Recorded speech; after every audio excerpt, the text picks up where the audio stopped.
Okie dokie smokies. So here we go. Division by addition. Ooh, new math. Texas and other problems. All right, so here's the story.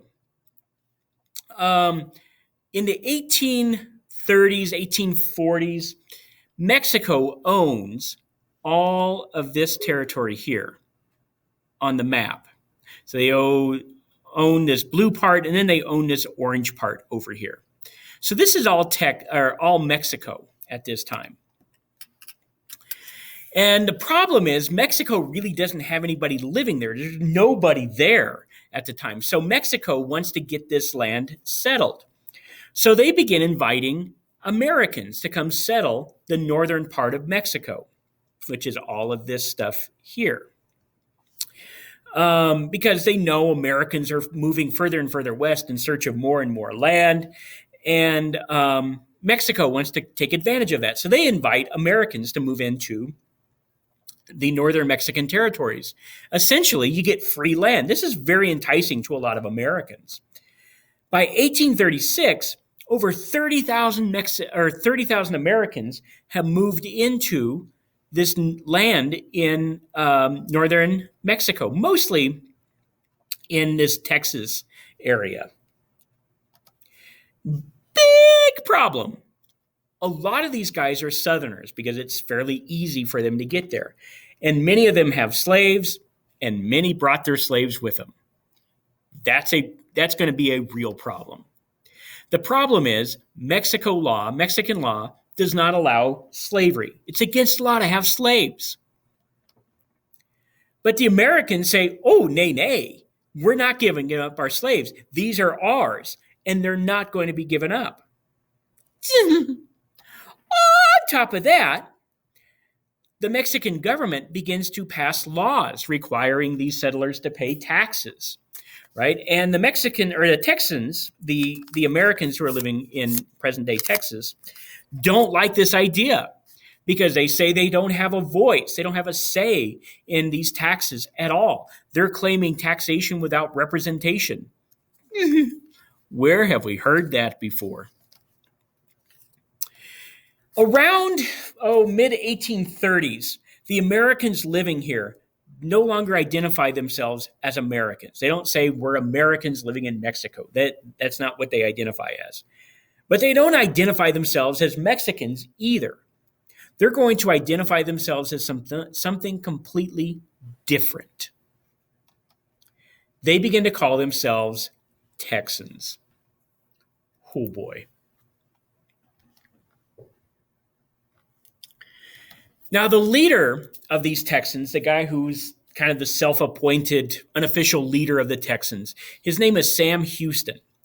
And Sam Houston, in 1836, writes up a Declaration of Independence from Mexico, declaring Texas to be completely independent of Mexico. We're no longer part of Mexico. Well, Mexico's not going to let that happen, right? So the Mexican government begins sending troops into the Texas area to stop this rebellion from taking place.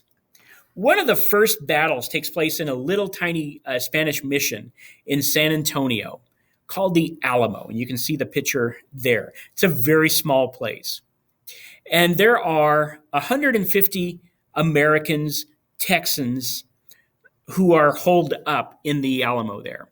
And these are some of the biggest names in the American frontier. People like Davy Crockett and Daniel Boone and Jim Bowie. They're all in the Alamo. And these are legendary names, larger-than-life figures that are in the Alamo. For 13 days, these 150 men in the Alamo hold off 5,000 Mexican soldiers before eventually the Mexican army is able to breach the walls of the Alamo, and they go in and they kill all 150 men on March 6, 1836. Now, two very different stories here. The American story is that all 150 men fought valiantly and bravely to the death, that they didn't run.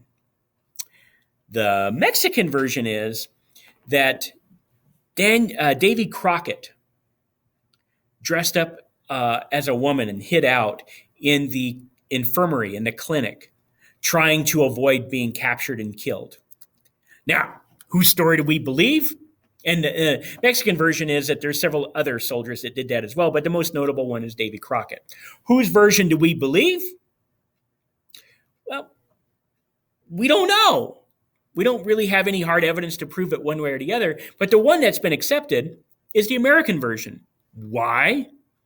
Because Americans win. That's why. And victors get a right to spoils. If Mexico had won this battle, if they had, or they did win this battle, if they had won the war, they could have written a history, but they didn't. So it's the other version, where these men fought valiantly and bravely to the death, that we accept. Is it true? We don't know. What we do know is that eventually these guys win, so they got to write the history. There's a series of battles that take place after this over the next month or so. And finally, in April of 1836, the Texan army attacks the Mexican army at San Jacinto, and they overrun the Mexican army. It was in the middle of the night. The Mexican army was sleeping, so they attacked the Mexican army in the middle of the night. They overrun them. They kill a bunch of Mexican soldiers, and the Mexican general, Santa Anna, agrees to sign a peace treaty with the Texans in April of 1836 after this Battle of San Jacinto. It's known as the Treaty of Velasco. And the treaty says Texas is independent. They're not part of Mexico. They're not part of the United States. They're an independent country, the Republic of Texas. And it sets the border between Texas and Mexico at the Rio Grande. This is going to be a real point of contention. The Mexican army says, one, Santa Anna didn't have the authority to negotiate this treaty, and two, the border between Texas and Mexico, Mexican government they're willing to give up Texas, just get rid of that headache. They don't have to deal with the slaves and the crazy Texans anymore. They're willing to do that. But the Mexican government says the border is not at the Rio Grande River, but at a river that's 150 miles north of the Rio Grande, called the Nueces River. So Mexico is saying that the border is in one place, and the Texans are saying that the border is in a completely different place. Keep that in mind, because that's going to become a real point of contention here in a few minutes. All right. Almost immediately, Texas asked to join the United States. Texas is pretty positive, even though they're the Republic of Texas and the Lone Star Republic and all this other stuff, right? They're pretty positive they're going to have a real tough time surviving as an independent country, because there's really not a lot in Texas that anybody in the world wants. The United States says, nope. This is 1830s now, mid-1830s. The United States does not want to deal with this, right? Primarily because we don't want to deal with the slavery issue. This is why, if you remember Martin Van Buren, who is president at this time, Martin Van Buren is not interested in westward expansion because he doesn't want to deal with slavery. This is an ongoing, extraordinarily divisive issue that nobody wants to deal with. So Martin Van Buren says, nope, we're not bringing you in. The United States government doesn't want to deal with the slavery issue. So for the next 9 years, the Republic of Texas struggles to be in its own independent country, trying to figure out a way to make its way in the world. But there's just not a lot in Texas to trade. And they have a really hard time being an independent country. And then their fortunes will change. In 1845, James K. Polk is elected president. Maybe the greatest president you've never heard of. Now, you'll find out why later. James K. Polk is elected president in 1845. And if you remember from the last video, James K. Polk is all about one thing: Western expansion. He's all about manifest destiny. It is God's will that the United States spread from sea to shining sea. It is the destiny of God's chosen people, the Americans, that we dominate this landmass. James K. Polk is all about Western expansion. And James K. Polk is very interested in Texas. Polk wants to go all the way to the Pacific, and Texas is kind of in the middle. So, in order to get to the Pacific Ocean, James K. Polk needs to get rid of Mexico. He needs to get Mexico out of the way, because while this is now independent, this blue part of the map that you see here, that's independent. That's the Republic of Texas. So that's pretty easy for the United States to annex. We can just go in there and take it over. It's this pink part. All of this pink part, half of New Mexico, the western part of Colorado, all of Utah, all of Nevada, all of California, all of this is owned by Mexico. So in order to get from over here, the Atlantic Ocean, to here, we got to do something about Mexico. For Polk, the path to the Pacific is through Texas. Okay, so here's what Polk is going to do. Polk is going to start a war with Mexico. And he's going to make it look like Mexico's fault. And it's all going to have to do with Texas. Woof! You're going to start a war? You're going to make it look like the other country's fault? And then you're going to do it through a third country? Texas? Holy smokes! How does this work? Well, here's what happens. Polk sends troops into Texas to protect the Texas border from Mexico. Polk makes this argument that the United States needs to send troops into Texas because Texas could be reinvaded by Mexico, and Texas really doesn't have an army. And Mexico would really like to take back Texas. And Texas, remember, is filled with a lot of people who used to be from here. So we need to go there and protect them. And Polk sends troops to the Rio Grande. Right here. Oh, remember, Mexico says the border is further north, up here. Polk sends troops to the Rio Grande. Mexico says, "Time out, fool! That ain't right. You've just invaded Mexico. The Rio Grande, is Mexico." Polk says, "Oh, nay.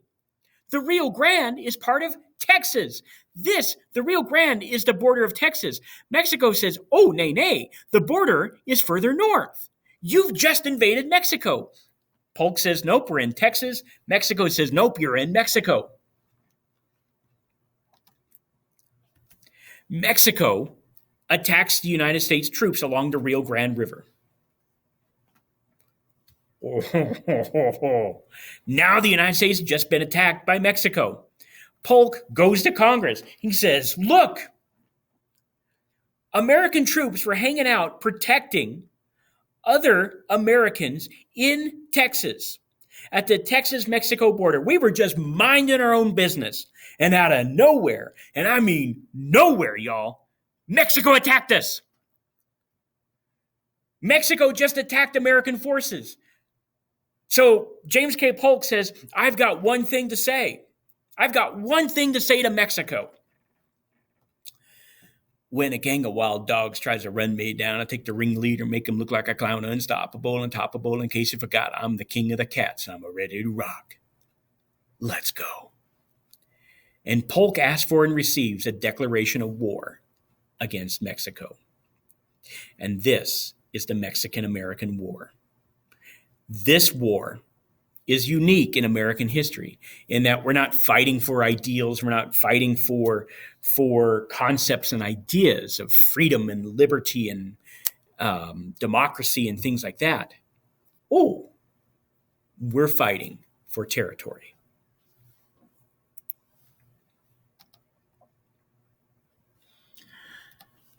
So, as American forces battle in Mexico, American forces immediately go down to Texas and begin fighting the Mexican army and pushing into Mexico.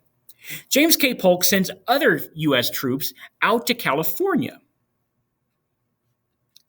Right? He sends some troops to march through New Mexico, Arizona, into California, and begin organizing a rebellion in California. By this time, there are more Americans in California than there are Mexicans. As more and more Americans have just kind of drifted into California, and they were fine for the most part living under Mexican rule, but if they could live under American rule, that would be even better. So there are more Americans in California than there are Mexicans, even though California is part of Mexico at this point. So with the help of the American military that was sent there, the rebellion against the Mexican army is pretty quick, and the Mexican government is overthrown in California. The Americans there declare California an independent nation. They call it the Bear Republic. They're the country of California. And then they just kind of wait for the United States to eventually come to them. They just kind of hang out for a while as an independent country, waiting for the United States to show up.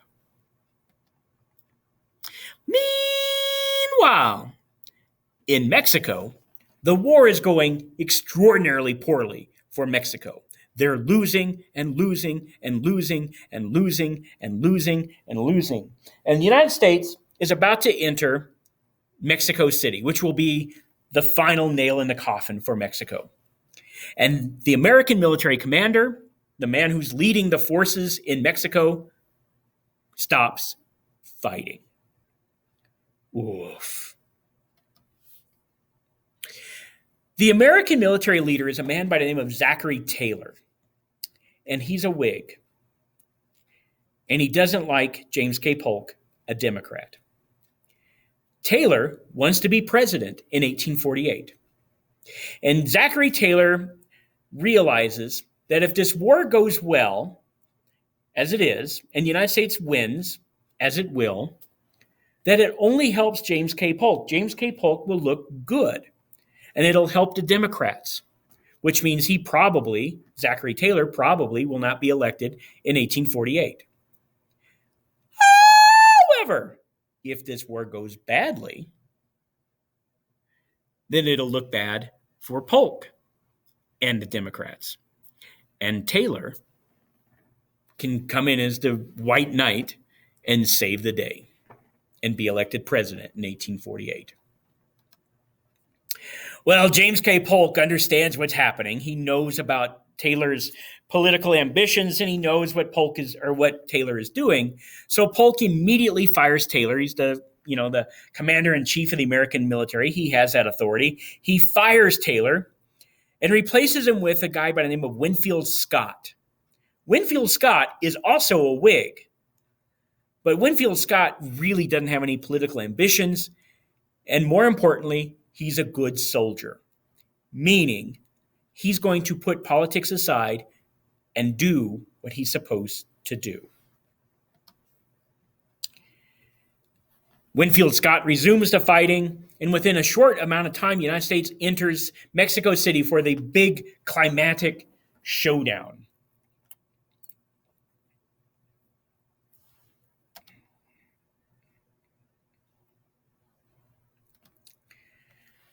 The final battle takes place at a military academy. It's a military school, El Chapultepec, and it's on top of a hill, a very tall hill in Mexico City. And the Mexican army retreats back into El Chapultepec as the American army chases them. The American army eventually overruns El Chapultepec. But when the American army does enter the grounds of El Chapultepec, they are horrified at what they find.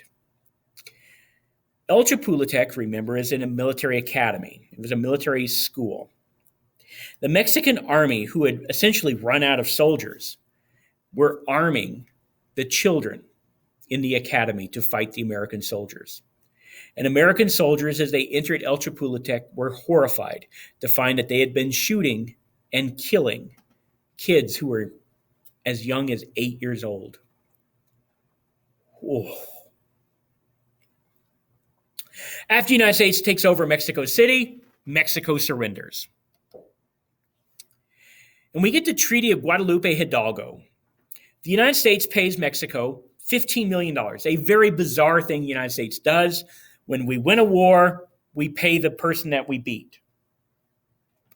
I don't know. We do this time and time again. So we pay Mexico $15 million for the pleasure of beating them up. Mexico gives the United States 525,000 square miles of land in the United States. In effect, all of the American Southwest. And the Mexican border is fixed at the Rio Grande River. So out of this, the United States receives essentially the entire American Southwest and the Rio Grande River. And you can see that here. All of the blue and all of this orange is what the United States receives from Mexico in the Treaty of Guadalupe Hidalgo. This brown part down here, the Gadsden Purchase, that'll come along a little bit later as we're trying to plan for the Transcontinental Railroad. And the plan is to go across the south, and this is the flattest piece of land. So the United States buys this piece of land from the Mexican government.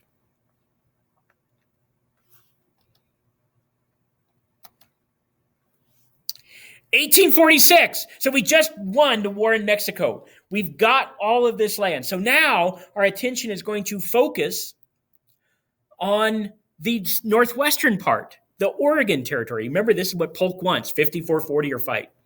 1846. England, who owns the Oregon Territory, really is not all that interested in another war in North America, especially one that's on the complete opposite side of North America and so far away from England.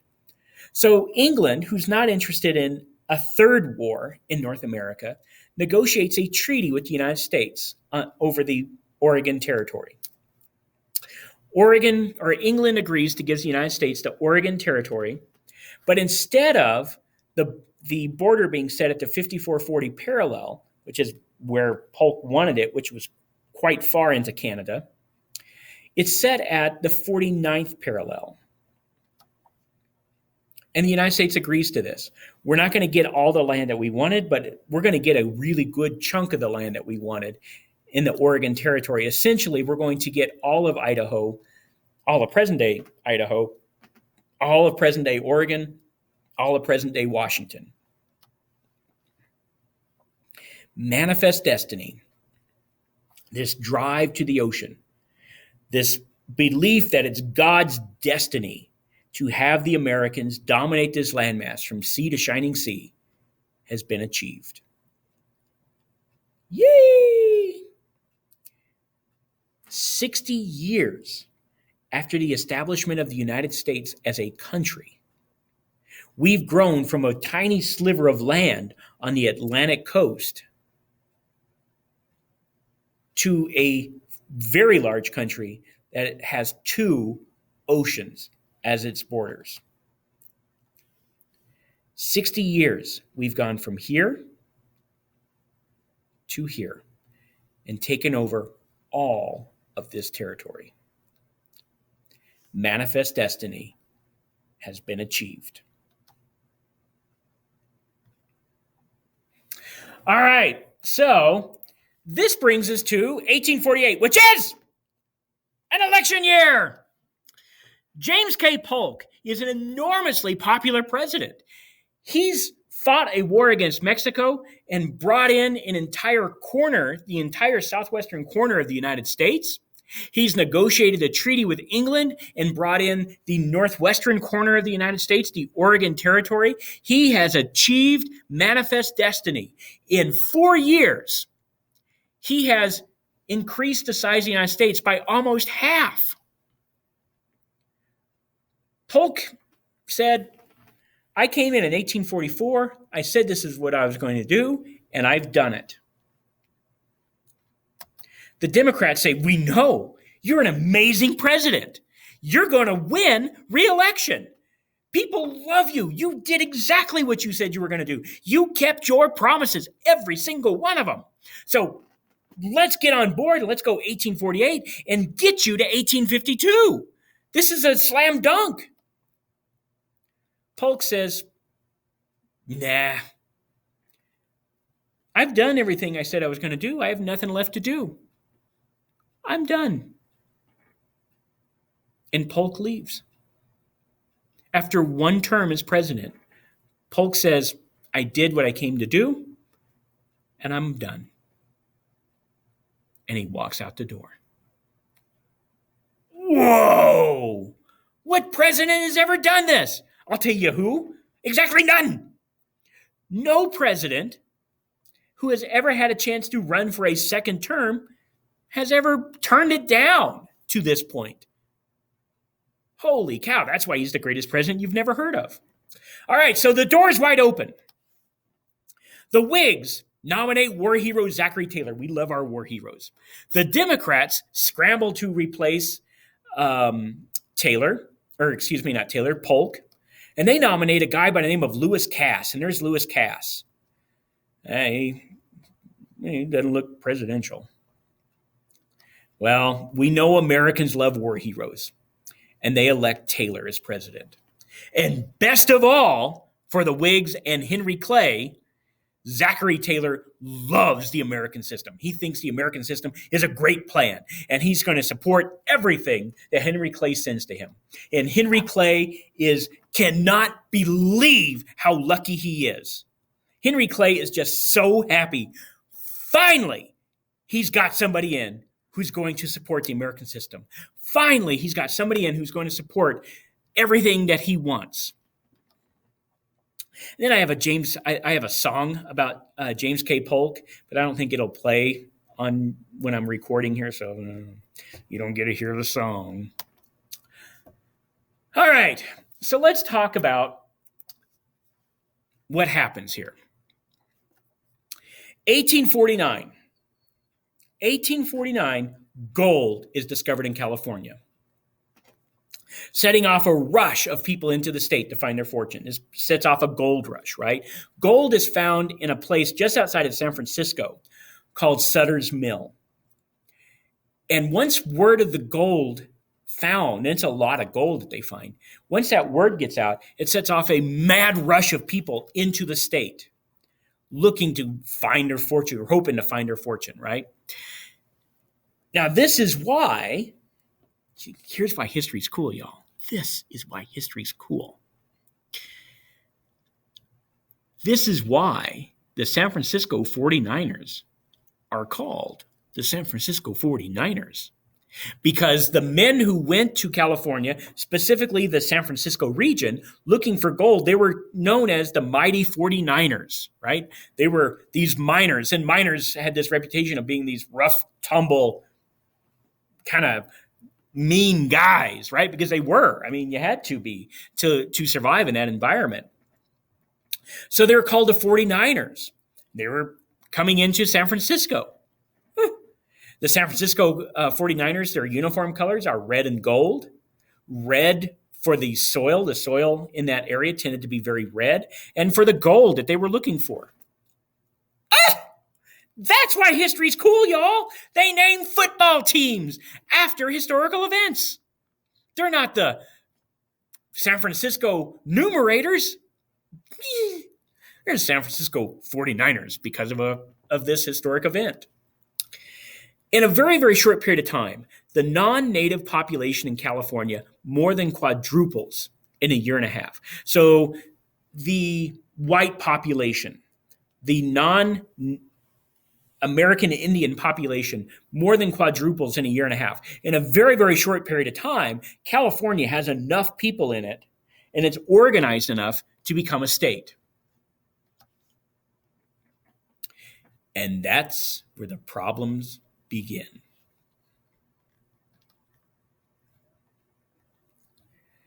Things are going to become real problematic as California is looking to become a state.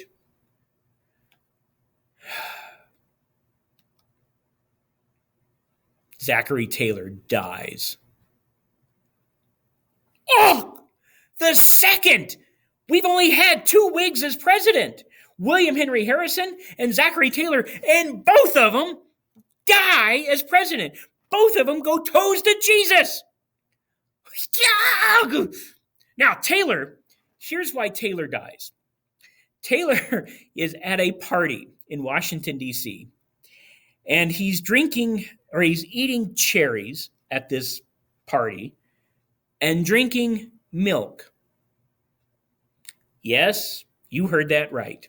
He's eating cherries and drinking warm milk. Apparently, this is not a thing to do because it causes some sort of chemical reaction or allergic reaction or something in Taylor, and he dies from it. Ugh. The Whigs just can't get a break here. Now, luckily for Clay, the vice president is a true Whig. He's not a pretend Whig. He's not a Southerner pretending to be a Whig who's actually a Democrat. He's a true Whig. His name is Millard Fillmore, and there's a picture of Millard Fillmore there. He's a fine-looking dude. Looks like he could use a comb or two, but he's now the president. And it's going to be Millard Fillmore that's going to have to deal with this California problem. All right, so what's the problem? The big problem with California becoming a state has to do with slavery. Exactly why the United States had fought for so long against Western expansion. We were reluctant to add more territory further west as people went west because of the slavery issue. The problem with California is that it's both north and south of the 3630 parallel. Remember, the Missouri Compromise of 1820, it sets this border at the 3630 parallel. Everything south of the 3630 parallel would be slave. Everything north would be free. And so this creates this artificial scar across the country. And then we get to California. California is both above and below the 3630 parallel. Both Taylor and Fillmore, Taylor before he dies and then Fillmore after him, argue that California should come in as a free state. California really doesn't have the environment. They don't have the climate to grow tobacco. They can't grow cotton. They really can't grow rice, and they can't grow indigo. You can't have these big cash crops, which slavery really seems dependent upon.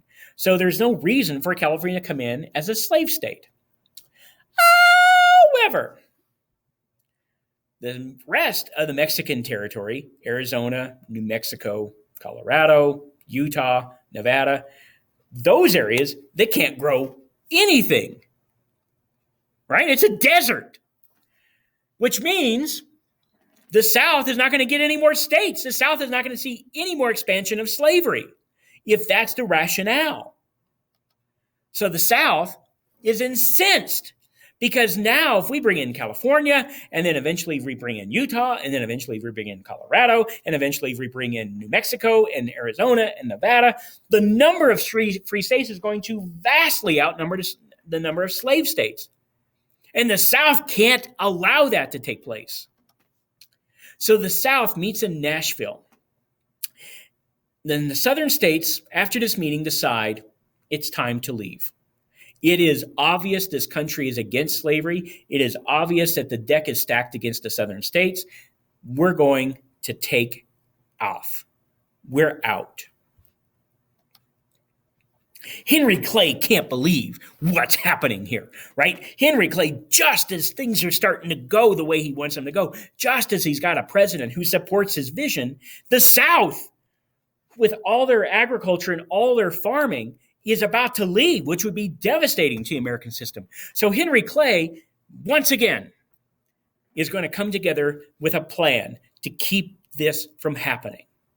And it'll be the last thing that Henry Clay does. Henry Clay is an old man at this point. There's poor Henry Clay. The Compromise of 1850. Okay? This is really important. It's going to completely change the Compromise of 1820. Here's the Compromise of 1850.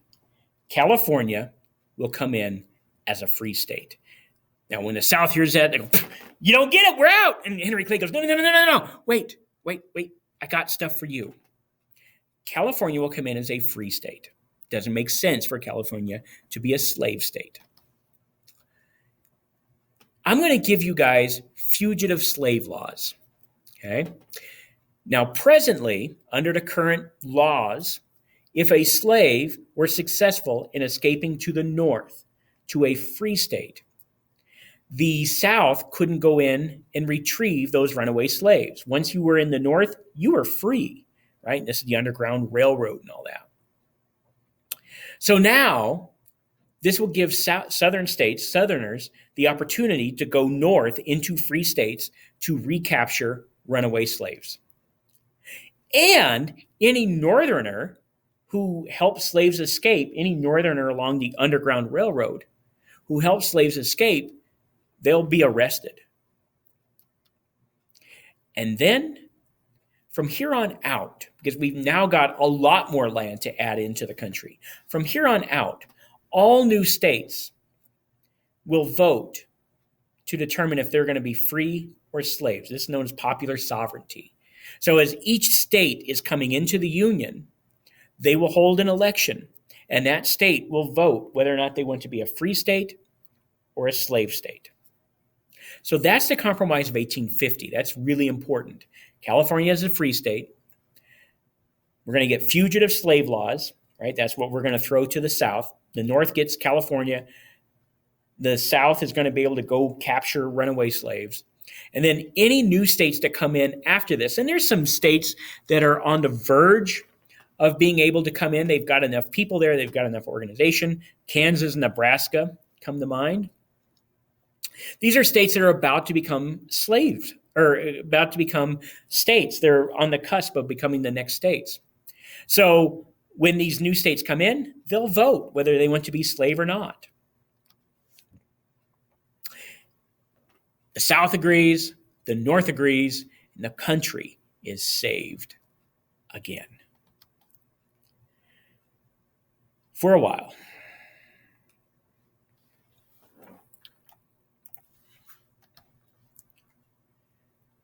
But the compromise, as a result of this compromise, specifically popular sovereignty, when we're dealing with popular sovereignty and voting whether we're going to be a free or slave state, it's going to create this sneak preview of coming attractions. We're going to have a mini civil war take place because of this compromise. And of all places, Kansas. Ugh. And that is our next story. So that's the story of Manifest Destiny, the story of James K. Polk. It's the story of Texas. And it's the story of Henry Clay's last time. Shortly after the Compromise of 1850, Henry Clay will die. All right, Panthers, that's it for now. We'll talk to you later.